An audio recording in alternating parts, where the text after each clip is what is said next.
I'm Sid, and these are my best friends. My mom, Kim, my dad, Ty, and my sister, Maddie, who before starting her own adventure, joined us in rocking out a state-of-the-art refit on our floating home. Now, we're ready to set sail to die with memories, not dreams, and live dauntless. Hey crew, welcome back. As you can tell by the title of this video, we're having a major problem with the 450. So we need to do some troubleshooting and resolving. And if you haven't already, make sure you hit that subscribe button and don't forget to click the notification bell so you're notified every time we post a new video. Let's dive right into it.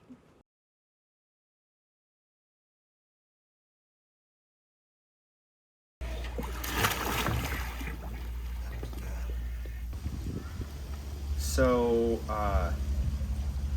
we're getting the boat ready for sail and doing all of our regular boat maintenance and all of that, and we had the bottom guys come and clean the bottom, and this is their second time here since we've had both boats on the dock, and we've been on this dock about 5 weeks, so he cleaned it just about a week after we got here. He cleaned it 2 days ago, and he said, "Hey, I need something's wrong with your sail drives, and you should go down and take a look at it." This white, chalky styrofoam. He described he couldn't figure out what had happened, and he had just cleaned this boat a month before. And I said, "Well, was it there before?" And he says, "No, the sail drives were fine before. I didn't see any of that." So essentially, in the last 4 weeks, we've gotten some galvanic corrosion. And it's bad. The starboard hull that I'm standing on right now is worse than the port, and but I can get my fingernail in some of the pits that deep, and I can take my fingernail and I can chip off the back of the sail drive, the aluminum. It's just crumbling in my hands on the outside edges. That's a problem because one, there was nothing wrong with the sail drives a month ago, and the zincs are half gone, the sail drives are getting corroded, we can't quite figure out what's going on.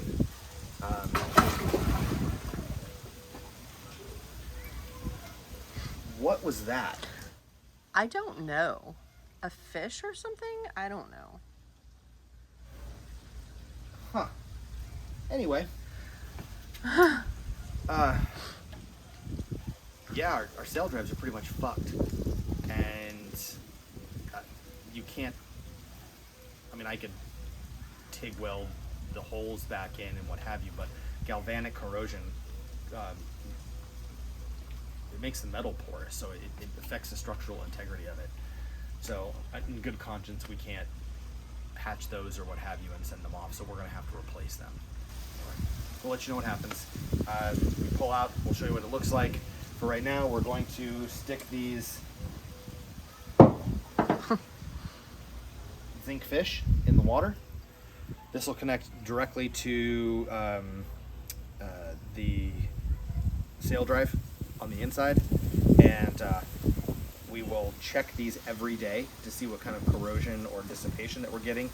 In theory, this should be softer than our aluminum, and hopefully the current will attack this instead of the boat, but the sail drives are completely fucking hosed. So, yeah, that's fun. So I'll let you know when I know more. Until then, I'm gonna try to mitigate the problem.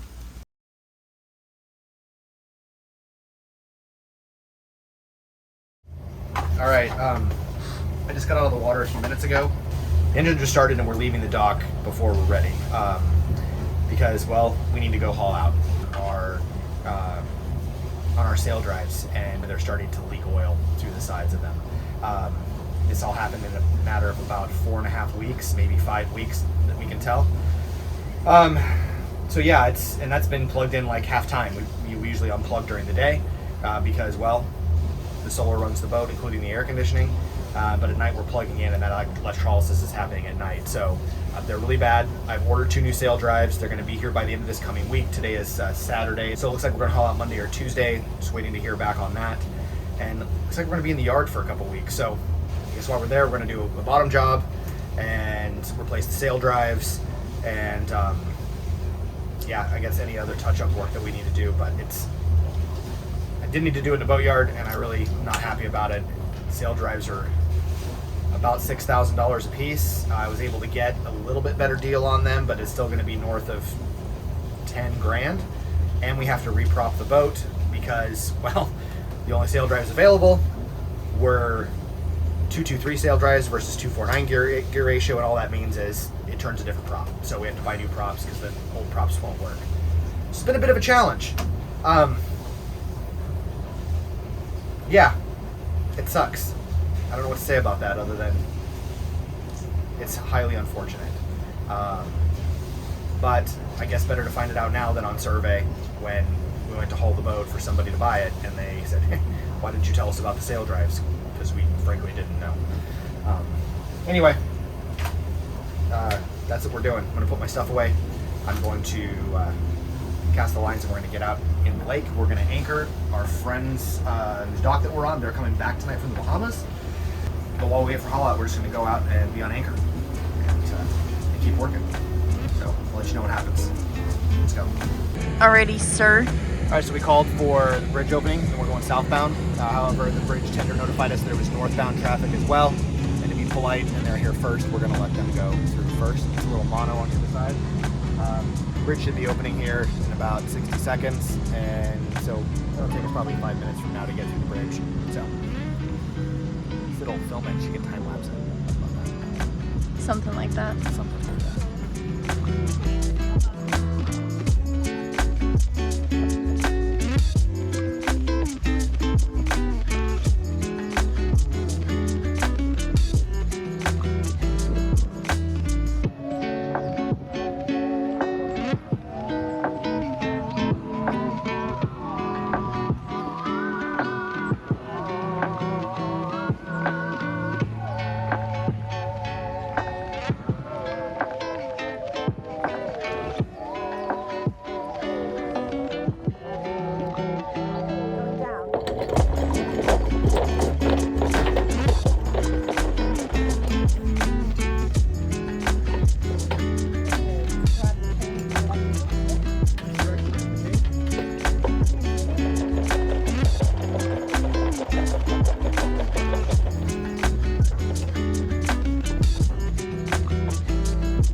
We may be pulling up to this fuel dock to hang out for a minute. They do not have the travel lift over at the slip yet, he said. We got 14 knots of wind, but we're also motoring at 6 knots. So it looks like we're about 10 knots, 7 knots when we stop. Okay, guys, I feel the need to get on a soapbox for just a minute. We had to tie up to the fuel dock for about 10 minutes before haul out. There were plenty of dock hands to grab lines, which was great. However, our boat does not have rub rails, and Dad repeatedly told the dock hands this. I knew my number one job was to hold my fender and move as necessary as the boat moved across the dock pylons to protect my home. This particular dock hand questioned what I was doing in a condescending manner and tried to take my fender lines from me and tie the fender off because that's what he thought should happen.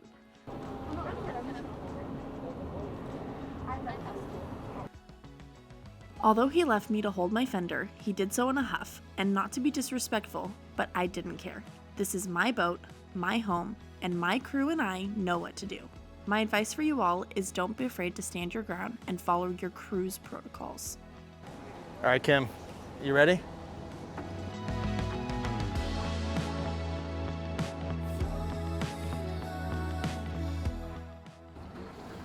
All right, Ty, you look to be pretty clear here. It's going to be close, but you're clear.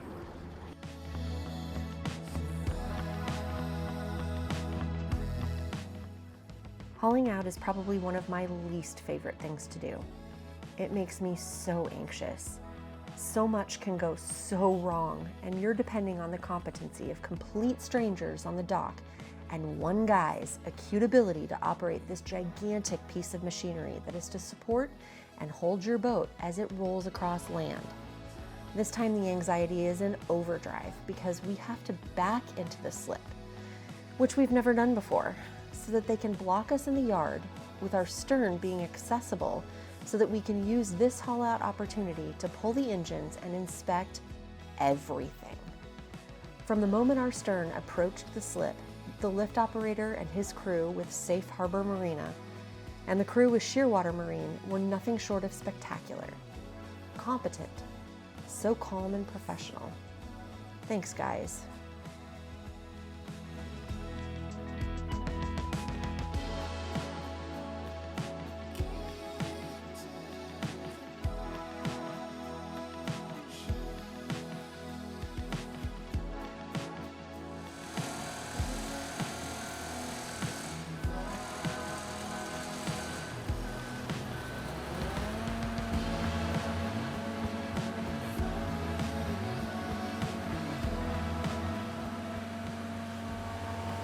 Now you're just showing off.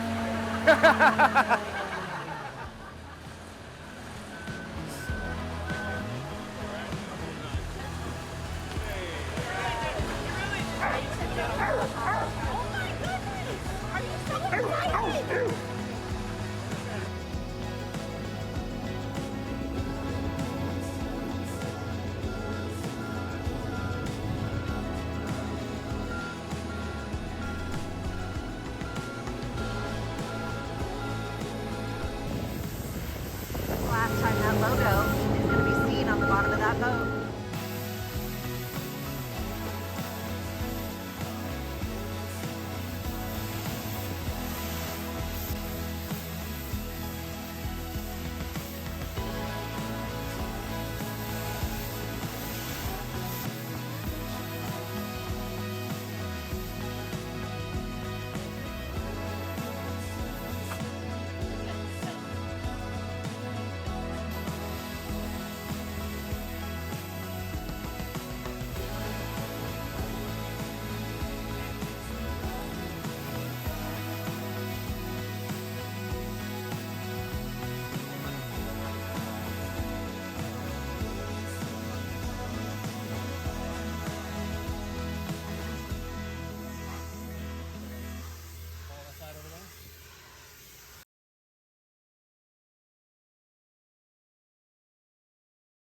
So there's a problem with my home, and I had a general idea of what was happening, but I wanted to fully understand the technical side of it. So I sat down and I talked to Dad, and I dove into this book and I started reading this book. And if you don't have this book and you're a boat owner, you should get it because it is the Bible for boat maintenance.